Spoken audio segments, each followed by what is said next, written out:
ఏంటి మంజు, పొద్దున్నుంచి అదోలా ఉన్నావు?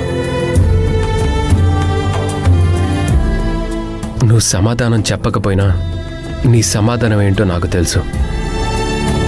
నేనొక వ్యక్తిని కొట్టాను. ఒకవేళ ఆ వ్యక్తికి ఏమైనా అయితే నేను క్రిమినల్ అవుతానని భయపడుతున్నావా? మంజు, ప్రతి భార్య భర్తని సంస్కారంలో శ్రీరాముడిలాగా ఉండాలనుకుంటుంది.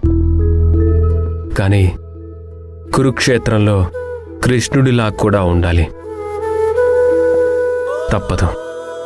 కురుక్షేత్రంలో కృష్ణుడైనా సంస్కారంలో శ్రీరాముడైనా ఒక భార్యకి భర్తే కదండి. ఈ భార్య ఏమనుకుంటుందో మీరు ఆలోచించారా? అప్పుడు ఇప్పుడు ఎప్పుడు భార్యాభర్తలు భార్యాభర్తలే. కానీ కాలం మారింది మంజు. పురాణాలని దాటి వచ్చి ఒక్కసారి చూడు. నీకు నేను కథ చెప్తాను. చిన్నప్పుడు అమ్మ వడ్డీ వ్యాపారం చేసేది. అందరూ వడ్డీ గుంజుతుందనుకున్నారే కానీ అవసరానికి అప్పు ఇస్తుందని ఎవ్వరూ అనుకోలేదు.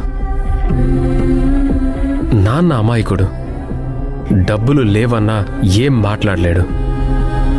అందుకే అమ్మ ఈ ఫ్యామిలీ బాధ్యతనంతా తీసుకుంది.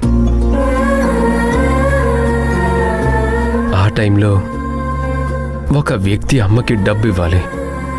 ఇంటికి వెళ్ళి గొడవ చేసింది. నాన్న వద్దన్నారు. నేను చిన్నపిల్లాన్ని. అదంతా వింటూ ఉన్నాను.